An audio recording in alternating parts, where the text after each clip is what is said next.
ಇರಾನ್ನ ಮೇಲೆ ಅಮೆರಿಕ ಹಾಗೆ ಇಸ್ರೇಲ್ನ ದಾಳಿ ತೀವ್ರ ಸ್ವರೂಪವನ್ನು ಪಡಿತಾ ಇದೆ.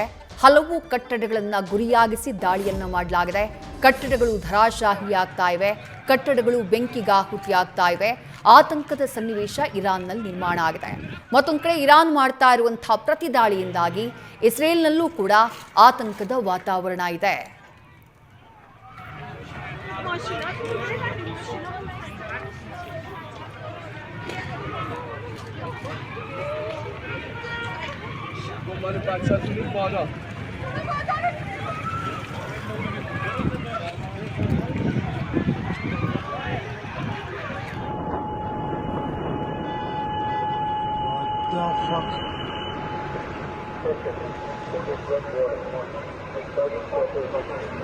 ಇರಾನ್ನ ಮೇಲೆ ದಾಳಿಯನ್ನ ಮಾಡೋಕೆ ಅಮೆರಿಕ ಕಳೆದ ಒಂದೆರಡು ತಿಂಗಳಿನಿಂದ ಭಾರೀ ತಯಾರಿಯನ್ನ ಮಾಡಿಕೊಳ್ತಾ ಇತ್ತು. ಮೊದಲನೇದಾಗಿ 2 ಏರ್ಕ್ರಾಫ್ಟ್ ಕ್ಯಾರಿಯರ್ಗಳನ್ನು ಇರಾನ್ನ ಸಮೀಪದಲ್ಲಿ ಸಮುದ್ರದಲ್ಲಿ ಡಿಪ್ಲಾಯ್ ಮಾಡಿದೆ.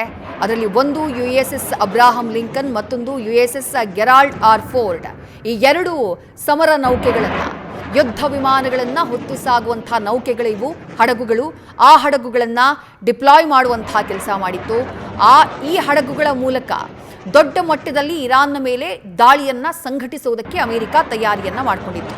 ಅದರಲ್ಲಿ F-35 ಫೈಟರ್ ಜೆಟ್ಗಳು, F-22 ಫೈಟರ್ ಜೆಟ್ಗಳು, F-15 fighter jet, F-16 fighter jet ಸೇರಿದಂತೆ ಹಲವು ಮಿಸೈಲ್ಗಳನ್ನು ಕೂಡ, ಪರಿಣಾಮಕಾರಿ ಮಿಸೈಲ್ಗಳನ್ನು ಕೂಡ ಅದರಲ್ಲಿ ಆ ಯುದ್ಧ ಹಡಗುಗಳಲ್ಲಿ ಡಿಪ್ಲಾಯ್ ಮಾಡುವಂತಹ ಕೆಲಸವನ್ನ ಅಮೆರಿಕ ಮಾಡಿತ್ತು. ಈಗ ಯುದ್ಧದ ಸನ್ನಿವೇಶ ನಿರ್ಮಾಣ ಆಗ್ಬಿಟ್ಟಿದೆ. ದಾಳಿ ಪ್ರತಿ ದಾಳಿ ಎರಡೂ ಕಡೆಯಿಂದ ನಡೀತಾ ಇದೆ. ಇಸ್ರೇಲ್ ಹಾಗೂ ಇರಾನ್ ನಡುವೆ ಯುದ್ಧದ ಕಾರ್ಮೋಡ ಹೇಗಿದೆ ಅಂತಂದ್ರೆ ಸಾವು ನೋವುಗಳ ಸಂಖ್ಯೆ ಹೆಚ್ಚಾಗ್ತಾ ಇದೆ. ಭಾರತೀಯ ನಾಗರಿಕರು ಅನಗತ್ಯವಾಗಿ ಯಾವುದೇ ಕಾರಣಕ್ಕೂ ಪ್ರಯಾಣ ಮಾಡಬೇಡಿ ಅಂತ ಹೇಳಿ UAEನಲ್ಲಿರುವಂತಹ ಭಾರತೀಯ ರಾಯಭಾರ ಕಚೇರಿ ಸಲಹೆಯನ್ನ ಕೊಟ್ಟಿದೆ. ಎಲ್ಲ ಭಾರತೀಯ ನಾಗರಿಕರೂ ಕೂಡ ಜಾಗರೂಕರಾಗಿರಿ ಅಂತ ಹೇಳಿ ಸಲಹೆಯನ್ನ ನೀಡಿದೆ. UAE ಹೊರಡಿಸಿದಂತಹ ಸುರಕ್ಷತಾ ಮಾರ್ಗಸೂಚಿಯನ್ನ ಎಲ್ಲರೂ ಕೂಡ ಪಾಲನೆ ಮಾಡಬೇಕು ಅಂತ ಹೇಳಿ ತಿಳಿಸಲಾಗಿದೆ. ಅಬುದಾಬಿಯ ಭಾರತದ ರಾಯಭಾರ ಕಚೇರಿಯಿಂದ ಅಲ್ಲಿರುವಂತಹ ಎಲ್ಲ ಭಾರತೀಯ ಪ್ರಜೆಗಳಿಗೆ ಈ ಸೂಚನೆ ಹೋಗಿದೆ.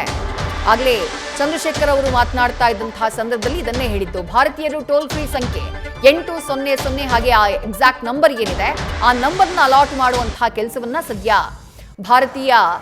ಭಾರತ ಸರ್ಕಾರ ಮಾಡಿದೆ ತನ್ನ ರಾಯಭಾರ ಕಚೇರಿಗಳ ಮೂಲಕ.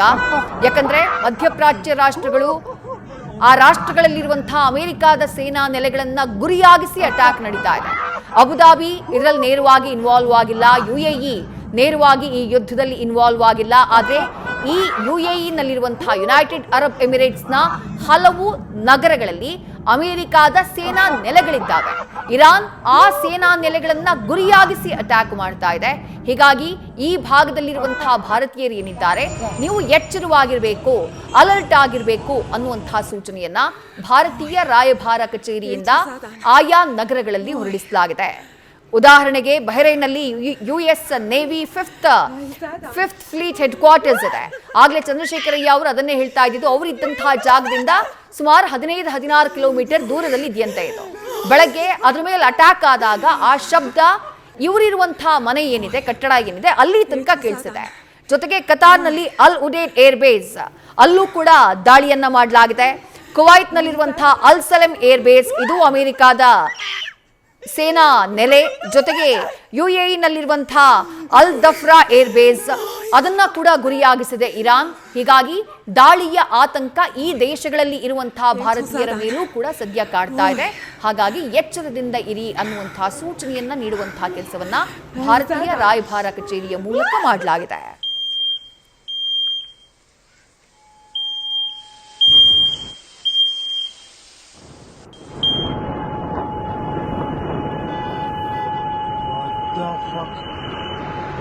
ಇದು ಇಸ್ರೇಲ್ ಮೇಲೆ ಇರಾನ್ ಮಾಡಿರುವಂತಹ ದಾಳಿ. ಆ ದಾಳಿಯ ದೃಶ್ಯಗಳನ್ನು ಗಮನಿಸ್ತಾ ಇದ್ದೀರಿ. ಸದರ್ನ್ ಇಸ್ರೇಲ್ ಮೇಲೆ, ಅಂದರೆ ಇಸ್ರೇಲ್ನ ದಕ್ಷಿಣ ಭಾಗದ ಮೇಲೆ ಮಾಡಿರುವಂತಹ ಅಟ್ಯಾಕ್ ಇದು. ಆ ದಾಳಿಯ ಪರಿಣಾಮವನ್ನು ಗಮನಿಸ್ತಾ ಇದ್ದೀರಿ. ಕಟ್ಟಡಗಳನ್ನು ಗುರಿಯಾಗಿಸಿ ಮಾಡಿರುವಂತಹ ಅಟ್ಯಾಕ್ನಿಂದ ಯಾವ ರೀತಿ ಮಿಸೈಲ್ ಬಂದು ಬಿದ್ದಿದೆ ಅನ್ನೋದನ್ನು ನೋಡ್ತಾ ಇದ್ದೀರಿ. ಇಸ್ರೇಲ್ ಐರನ್ ಡೋಮ್ ಮೂಲಕ ಬರುವಂಥ ಎಲ್ಲ ಯುದ್ಧ ವಿಮಾನಗಳನ್ನು, ಮಿಸೈಲ್ಗಳನ್ನು ತಡೆಯುವಂಥ ಕೆಲಸವನ್ನು ಮಾಡುತ್ತೆ. ಆದರೆ ಇರಾನ್ನ ಕೆಲವೊಂದಿಷ್ಟು ಬಲಿಷ್ಠ ಮಿಸೈಲ್ಗಳು ಐರನ್ ಡೋಮ್ನ ಮೀರಿ ಕಳೆದ ಜೂನ್ ಸಂದರ್ಭದಲ್ಲಾದಂತಹ ದಾಳಿ ಏನಿತ್ತು, ಯುದ್ಧದ ಸನ್ನಿವೇಶ, ಆಗಲೂ ಇಸ್ರೇಲ್ಗೆ ದೊಡ್ಡ ಮಟ್ಟದಲ್ಲಿ ಹಾನಿಯಾಗಿತ್ತು. ಈಗಲೂ ಆ ದೃಶ್ಯಗಳನ್ನು ಗಮನಿಸ್ತಾ ಇದ್ದೀರಿ. ಆಗಲೇ ಲಾಸ್ಟರ್ ಅವರು ಮಾತನಾಡುವಂತಹ ಸಂದರ್ಭದಲ್ಲಿ ಹೇಳ್ತಾ ಇದ್ರು, ಬಹುತೇಕ ಎಲ್ಲ ಮಿಸೈಲ್ಗಳನ್ನ ಒಂದು 90% ಮಿಸೈಲ್ಗಳನ್ನ ತಡೆಯುವಂತಹ ಕೆಲಸ ಐರನ್ ಡೋಮ್ ಮಾಡುತ್ತೆ. ಒಂದು 10% ಬಂದು ಇಲ್ಲಿ ಬೀಳುತ್ತೆ, ಕೆಲವೊಂದಿಷ್ಟು ಕಟ್ಟಡಗಳಿಗೆ ಹಾನಿಯಾಗುತ್ತೆ. ಇರಾನ್ನ ಮಿಸೈಲ್ಗಳು ಅಂದರೆ ಬಹಳ ಸ್ಟ್ರಾಂಗ್ ಆಗಿರ್ತವೆ. ಅದೇ ಈ ಉಗ್ರ ಸಂಘಟನೆಗಳು, ಅದು ಹೆಜ್ಬುಲ್ಲಾ ಇರಬಹುದು, ಹಮಾಸ್ ಇರಬಹುದು, ಆ ಉಗ್ರ ಸಂಘಟನೆಗಳು ಹಾಕುವಂಥ ಮಿಸೈಲ್ಗಳೇನಿದ್ದಾವೆ ಅವು ಅಷ್ಟು ಸ್ಟ್ರಾಂಗ್ ಆಗಿರ್ತಾ ಇರಲಿಲ್ಲ. ಆಗಸದಲ್ಲಿ ಅದನ್ನು ಐರನ್ ಡೋಮ್ ಹೊಡೆದು ಹಾಕ್ತಾ ಇತ್ತು. ಆದರೆ ಇರಾನ್ನ ಮಿಸೈಲ್ಗಳು ಬಹಳ ಸ್ಟ್ರಾಂಗ್ ಆಗಿರ್ತವೆ. ಹಲವು ಕಟ್ಟಡಗಳಿಗೆ ಕಳೆದ ಬಾರಿ ಡ್ಯಾಮೇಜ್ ಆಗಿದ್ದನ್ನು ನಾವು ಕಣ್ಣಾರೆ ನೋಡಿದ್ವಿ ಅಂತ ಹೇಳಿ ಲಾಸ್ಟರ್ ಕನ್ನಡಿಗರು ಆಗಲೇ ಮಾತನಾಡುವಂಥ ಟೈಮ್ನಲ್ಲಿ ಹೇಳ್ತಿದ್ರು. ಈಗಲೂ ಆ ದೃಶ್ಯಗಳನ್ನು ಗಮನಿಸ್ತಾ ಇದ್ದೀರಿ. ಇಸ್ರೇಲ್ನ ಮೇಲೆ, ದಕ್ಷಿಣ ಇಸ್ರೇಲ್ನ ಮೇಲೆ ಇರಾನ್ ಮಾಡಿದಂಥ ಅಟ್ಯಾಕ್, ಆ ದಾಳಿಯ ಪರಿಣಾಮವನ್ನು ಗಮನಿಸ್ತಾ ಇದ್ದೀರಿ. ಇನ್ನು ಇಸ್ರೇಲ್ ಹಾಗೆ ಅಮೆರಿಕ ಜಂಟಿಯಾಗಿ ಇರಾನ್ನ ಮೇಲೆ ಯುದ್ಧವನ್ನು ಸಾರಿದ್ದಾವೆ. ಇರಾನ್ನಲ್ಲಿ ಸಿಚುವೇಶನ್ ಏನಿದೆ, ಅಲ್ಲೂ ಕೂಡ ಸಾವು ನೋವುಗಳು ಸಂಭವಿಸ್ತಾ ಇದ್ದಾವೆ. ವಿಪರ್ಯಾಸ ಏನು ಅಂದರೆ, ಅಲ್ಲಿರುವಂಥ ನಾಗರಿಕರ ಒಂದು ದೊಡ್ಡ ಪಡೆ ಇದನ್ನ ಸ್ವಾಗತಿಸಿದೆ, ಈ ಯುದ್ಧವನ್ನ ಸ್ವಾಗತಿಸಿದೆ. ಅಟ್ಯಾಕ್ ಮಾಡಿದ್ದು ಒಳ್ಳೆಯದಾಯಿತು, ಮೊದಲಿಗೆ ಅಯಾತುಲ್ಲಾ ಖಮೇನಿ ಸರ್ಕಾರ ಅದು ಉರುಳಬೇಕು, ಮತ್ತೆ ಪ್ರಜಾಪ್ರಭುತ್ವ ಸರ್ಕಾರ, ಇಲ್ಲಿ ಆ ಸರ್ವಾಧಿಕಾರದ ಆಡಳಿತ ಕೊನೆಯಾಗಿ ಜನರಿಗೆ ಸ್ವಾತಂತ್ರ್ಯ ಸಿಗಬೇಕು ಇಲ್ಲಿ ಅಂತ ಹೇಳಿ ಇರಾನ್ನ ದೊಡ್ಡ ಒಂದು ನಾಗರಿಕ ಪಡೆ ಇದನ್ನ ಬಯಸ್ತಾ ಇದೆ. ಹಾಗಾಗಿ ಯುದ್ಧದ ಸನ್ನಿವೇಶ ಏನಿದೆ, ಇರಾನ್ನಲ್ಲಿ ಆತಂಕದ ಬದಲು ಹಲವು ಭಾಗಗಳಲ್ಲಿ ಸಂಭ್ರಮಾಚರಣೆಗೆ ಕಾರಣ ಆಗಿದೆ.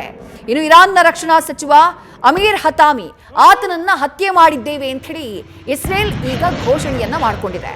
ಇರಾನ್ನ ರಕ್ಷಣಾ ಸಚಿವ ಅಮೀರ್ ಹತಾಮಿ, ಆತನನ್ನ ಹತ್ಯೆ ಮಾಡಿದ್ದೇವೆ ಅನ್ನುವಂತಹ ಘೋಷಣೆಯನ್ನ ಇಸ್ರೇಲ್ ಮಾಡಿಕೊಂಡಿದೆ.